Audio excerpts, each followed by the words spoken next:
All right. Hey, warm, friendly hellos, and welcome to the first Filecoin Plus call taking place in 2026. Let's see what we have on the agenda for this call. Usual, we start out with metrics, call times. Just make sure that the agenda falls on dates that the worldwide population can attend and we don't have any conflicts.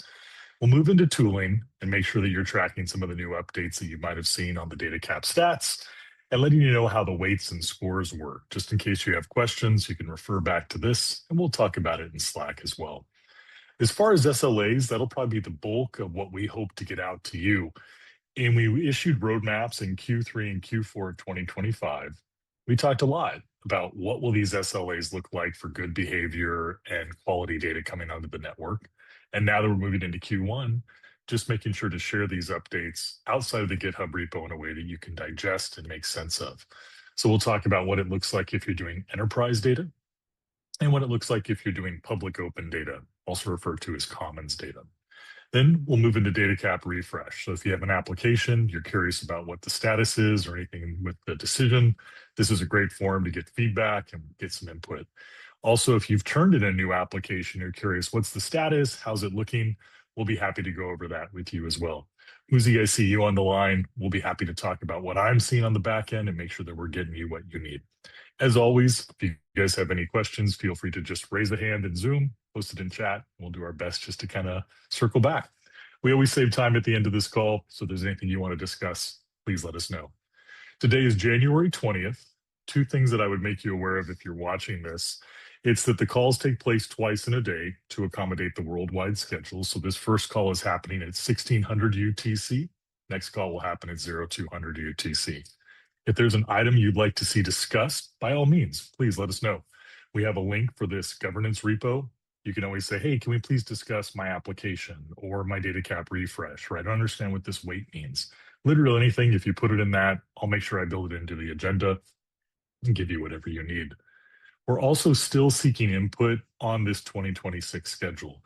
I'm going to ask LLMs and GPTs, hey, does this have a conflict with anybody else? But you guys know your local much more than I do. So if any of these dates fall on a national holiday that you'd request that a large part might be out or have difficulty, please let us know. For example, the January 17th, we've cut this due to the spring festivals taking place. So after the February 3rd call, we'll just do async and then we'll come back on March 3rd. So again, if you have any feedback, there's an issue linked in this slide deck 478. Love to get your feedback. Hey, metrics. So this is over the last 6 weeks. We did this last time in the last call in December up until January. Lots and lots of great data going out. 110 petabytes were distributed to new and existing clients. 23 of those clients were brand new, and we're seeing activity from 112 pathways. So props for everything you're doing on the allocator side. Thank you for your hard work. Looking forward to seeing this program grow as we go forward to the next year. All right. Hey, tooling. So we've talked a lot about the updates to data cap stats, and it looks great, looks really beautiful. And I wanted to kind of check in a little bit about how that scoring system plays in. So you might have seen a post from Damien in the Phil Plus channel talking about how that scoring is weighted and how it plays into part. What I wanted to highlight is what you see highlighted there. It's that recent performance is going to have a much larger weight on that score, which means that if you've been an allocator for the past 3 years, doing your distributions, doing your client discovery, doing all of your audits, but in the last 2 refreshes, there was nothing retrievable, there was no SLAs met, it's going to have a much greater impact on your score versus your historical performance. So pointing this out, that when you look at your score, you might see an allocator that has great performance, hovering 80, 90, 100%, then all of a sudden it can just drop down. The reason for that, it's the weighted way that these scores are calculated. So if you have questions about this or you're seeing your score shoot up or go up, love to get your input on those as we go back and go forward. I'm going to pause for a minute. I see in chat 101XR, Spark seems to no longer be maintained now, and there's no metrics indicated for measuring HTTP retrievability. Great flag. Wasn't even tracking that myself. I'm going to make a note of this. I'm going to follow up with our tooling teams. XR, we'll post in Slack once we get back, and I will get you an update on what's going on with that. So thank you very much for flagging. Let me get this note here taken, and we'll get that to you. Thank you. So when you look at those scores in the data cap stats, and I'll load this live, we're also seeking feedback on if these scores are weighted to an accurate way that you see business being done. So what I mean by that is if you look at this screenshot right now, take Frog Hub, where we can see they have an allocator score of 86.27% based off 51 points that are measured. Then in the screenshot next to it, you can see each one of these have a measurement that's reported along with it. What we're seeking is, are these accurate? Are we weighing these in a way that's fair, not just for the clients and the SPs, but you as an allocator kind of looking at this? So in order to see that, when you come into data cap stats, scroll to the very bottom of the page, and that's where you see these allocator leaderboards. If you open up any one of these allocator leaderboards, what you'll then see is the score. And this is what we're using for data cap refresh. This is what we're looking at. Is this performance taking place the way they said they did? And you can see under each one of these, like HTTP retrievability is not going offline. 101, thanks for flagging that. We'll get onto it. If you highlight your mouse over explain, it'll then show which metrics are held. So if this is again where we're seeking feedback, not in line, please let us know. And again, this is what was flagged in chat. This retrievability for HTTP is not coming through. Again, thank you for flagging that. We'll get right on it after this call. So that's what we're seeking feedback on, those weights. We're going to be using this a lot coming forward in how data cap is distributed, how allocators receive more refreshes coming through. So this is really that time where we're very much asking the community, do these make sense? Are these fair? Do they really encapsulate how the business is being done? If you have input, please share it with us. There's an issue SLA. I'd link it back here and I'll put it in chat after this call. Really, really keen to get your input that you may have. All right. And hey, what about the broader SLAs that go through? Before I get to that, I see another note in chat. Let me take that. Oh, I got Amin there. Amin, thank you so much for jumping in chat. I'll let you kind of go with that as we go. So we talked a lot about roadmaps in Q3, really drafting this up. Where do we hope the program goes? And one of the big goals that we have from governance and administration and tooling is really to make sure that this is a smooth process so that there's a steady flow of data cap going out there for the folks that need it. If you were to boil down the SLAs into 3 points for 2026, these are them. Number one, it's ensuring that the clients and SPs, they're on chain. Oops, sorry about that. So they can make sure that we can see that register of on chain. The second is that there's some level of quality, and quality insurance is ensured by you, the allocators. So making sure that the SPs and clients are doing what they said, and that's where you're giving the data cap. If those clients and those SPs are not doing what they said they would do in the standards where you required it, well, then that's the allocator that should be stepping in and correcting that situation. And if the allocator doesn't step in and doesn't make the corrections, the allocator will not be trusted with more data cap going forward because they haven't done it well in the past. And the third is a big one coming up, and that's paid deals only. So we're going to talk about this a lot on the call. It's that starting in Q1, we have 2 metrics that we're going to be looking at for these paid deals. I've got them bolded in red. Number one is that if you're doing enterprise client deals, you need to all have payments associated with that deal. If someone is paying you to store data on the Filecoin network, you need to make that shareable when you're bringing that on. And 2, if you're going to onboard public open data, commons data, you need to make sure that at least 25% should have some type of payment associated with that. Now, we're working on some things on the back end that will come in the next couple of calls, but really taking this away, whatever 2 pathways you are, be very mindful that these are really coming and being looked at in Q1 of 2026. So let's dive into those 3 points. Registering on chain. So starting in January, we're going to have a tooling system that comes. Fiddle's working on this. And what it's going to do is it's going to make that process a lot easier for you to see in writing what's going on. Like when we have that client application form, how are those clients really saying to you what they're going to do? So Fiddle's updating that. We'll talk more about that slide as we go. And the second is making sure that clients, SPs, and allocators are really on the same page with SLAs are being stored on chain. And we're really kind of moving to this model of high trust but verification with this on-chain payment. As far as ensuring the client, we're going to be looking at any allocator that has a score that's dropping. We set it at 50%, which is quite low. And what that means is when we look at these allocator scores here on DataCap stats, if we see that we have allocators that are below that 50% mark, we're going to reach out and say, look, we have 100 organizations that are doing the work, and you have fallen into this bottom threshold. And because you're no longer meeting those SLA standards, even though this particular data cap refresh might be okay, you've now let your standards drop where it's not going to be applicable to have this organization serving in this role anymore. So I want everyone to really be mindful that these scores will play a part. If your score is dropping, it's going to mean that we're going to be looking at removing you or that organization as serving as an allocator. And if you have clients, well, we're going to have 80 other pathways, 90 other pathways, 100 other pathways that those clients can then see.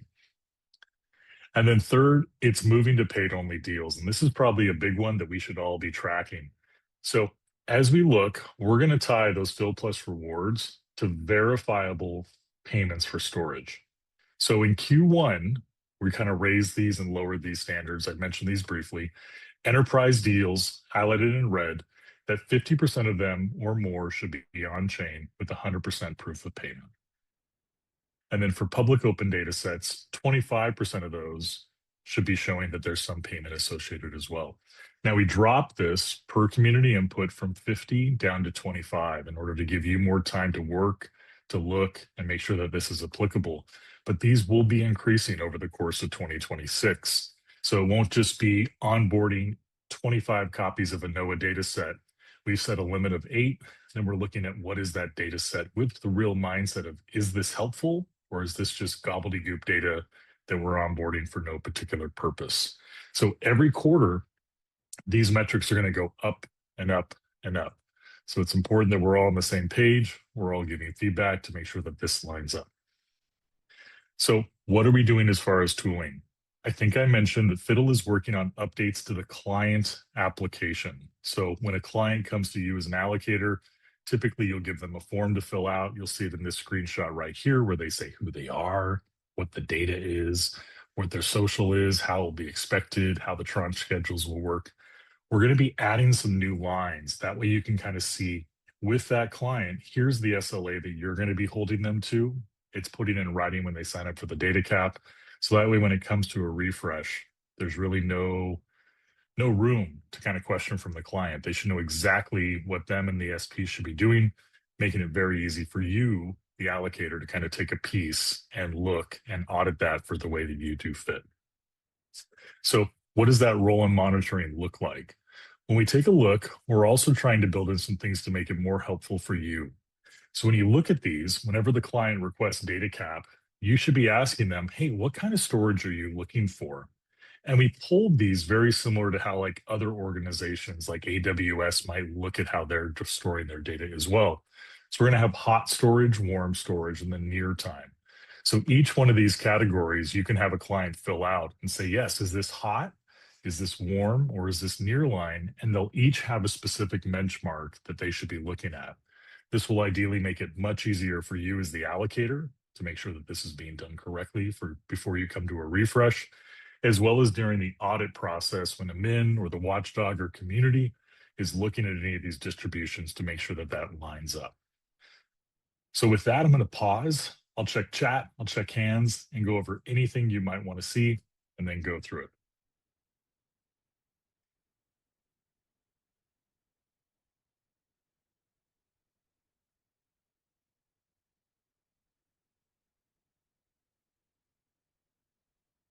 All right, data cap refresh. So man, it's been a busy period, which I love to see. And big props to Amin for kind of taking his time to go through there and make sure that these are audited and as well as communicated.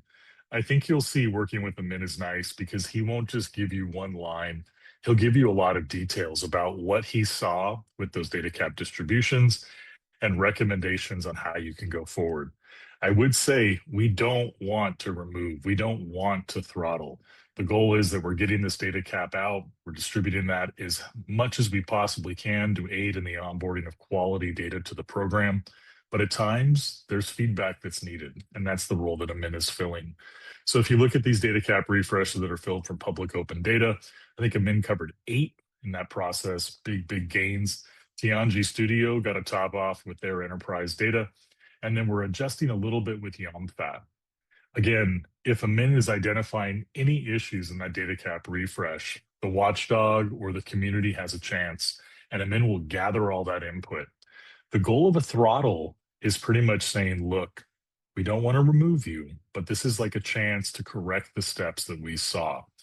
Usually we're giving throttles if we're seeing a lot of communication, a lot of updates, and a lot of explanations on what might have gone wrong with some of the newer pathways. There are times when it's egregious, where we look and nothing's retrievable, no SLAs were met, and there was no kind of standards held. That kind of ties the hands where we have to say, look, this wasn't done in a way that's safe and sustainable. We're going to have to remove you from the program. If we get a lot of communication and we see that there's a path to going forward, a min can make the decision, look, we're going to give you one last chance with a very small bit of data cap to demonstrate that you can meet those. You can also see that the audit time has been cut down. Man, this time last year, I think it took 36 days from the time that someone filed a request for data cap refresh before they actually got topped off. So huge kudos to getting that down to 5 days. I hope that's making a difference in your lives. Please let us know how this process is going. And I keep this slide on every deck just because I think it's so important just to kind of keep this top of mind as we go forward. Any new allocator should set up a README. Everyone's done that. And this is what the tooling pulls to kind of give you that client application that goes forward. We've also had a proposal that's set up that after 8 copies of the same data set, it really doesn't make sense to back up the same data set anymore. So if you are backing up the same data set, 5, 6, 7, once we cross that 8 threshold, we're going to be saying, look, this does not qualify for data cap refresh. The third is a real detailed description of the data so that we can have it reproduced in that CID transaction. And when we look at how this tranche schedule flows, we want to see that you're building trust with these clients. So if a client comes to you as an allocator and says, I want to onboard 2 petabytes of data, it should not be that in the first distribution, they get all 2 petabytes. You should have some type of schedule where they're building trust with you, and then you expand that trust with more data cap. If we're not seeing that take place, that can result in your application not getting a refresh and potentially removing that pathway as an allocator. And then all data sets should be stored in at least 2 geographic regions. I know in an application, you might talk about VPNs and storage. So making sure that you're really highlighting how that's taking place, not just with your clients, but in your data cap refresh when you're explaining this, where that storage is taking place. And then no activity. As allocators are onboarded, we give each one 5 petabytes of data caps, begin their distribution to clients. If we see after 6 months, 3 months, any kind of time period, that pathway isn't using the data cap, what we're doing is just reaching out, saying, hey, allocator, we haven't seen any activity in this time period. Do you still want to remain active? So the goal is that when a client comes to the program and they're looking to sign up with an allocator, the allocator knows and is ready and answers. What we don't want to have is a situation where a client reaches out to an allocator expecting to have comms and then doesn't hear back because the allocator's gone dark and moved on. So that's the only reason that we would be reaching out to remove allocators that are inactive, just to make sure that clients aren't connecting over the websites and then matching with an allocator that might not be active in the program anymore. And then third and last, number 7, it's that as an allocator, you are the arbiter of the standards. So when the clients, the SPs don't meet those standards, it should not be governance. It should not be a min. It's you, the allocator that the client came to, that's enforcing that and making sure it's communicated. So that's the role that the allocator serves in this program. We will give you data cap to distribute. We ask that you distribute it in these ways to make sure that it's verifiable, paid and on-chain, and meeting these requirements. Any allocator that doesn't do it, well, then we're not going to give them more data cap to continue that. So allocators are given that data cap to ensure that this is accurate and timely going forward. Any questions on this, please let us know. All right, hey, future applications. We've talked about this on some of the past calls. I just want to make sure that we're highlighting this quite a bit. So there used to be a time period where if you wanted to join your organization to receive data cap and begin allocating it to clients, you had to wait until an open enrollment period. With tooling, with advancements, we've now cut that to be a rolling period of applying, which means that you no longer have to wait to apply to become an allocator. But with that, I would like to point out that there are over 100 manual pathways available to clients, which means anywhere in the world, from South America to Hong Kong to China to the United States, there are literally dozens of manual pathways available to clients. Therefore, adding additional and additional and additional manual allocators does nothing to improve the client experience, or it does nothing to help facilitate more data coming on because those clients already have a wide variety to select from. So we are saying, if you would like to join a new pathway and bring it onto the program, we're asking that it does something different, new or novel than just a manual review. So in that, you can see that there's this link, Fiddle Apply for Data Cap. There's two, and I'll put it here on the screen. When you apply to become an allocator, you can then select and fill out this form, which is an Airtable, which says exactly what you're going to do with your pathway. And when you fill this out, you can see that there's enterprise data, market-based, automated. Any of these manual pathways that we see coming back, we're just going to let them know, look, we already have 100 of these operating. Doesn't make sense to onboard another one. So new pathways can be set up that do something else besides that.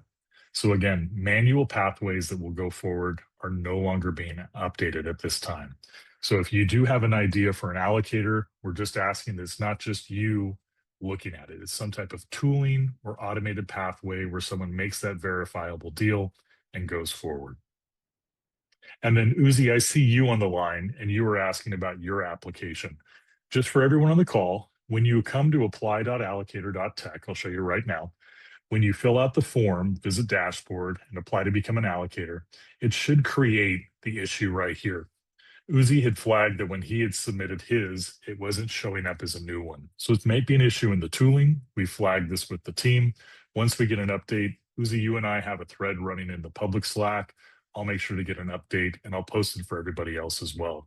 But just as a heads up, anyone that's doing those manual pathways will hold it. We'll say thank you.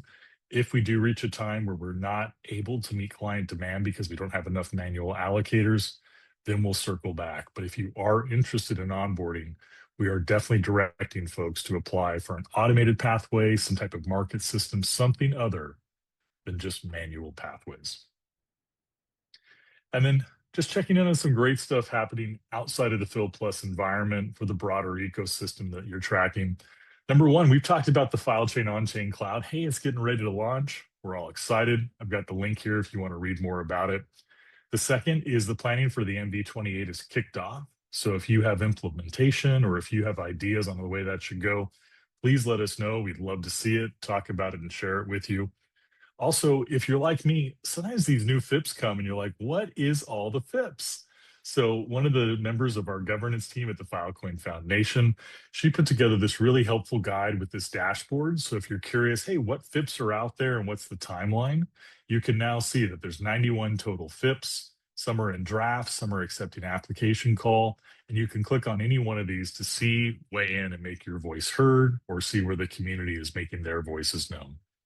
And then also, Michael from FF has been leading the charge for the Constellation program, really looking at overall as our network grows, how do we improve the governance standards so that everybody has a say, the say is public, it's accountable, and it's all tracked.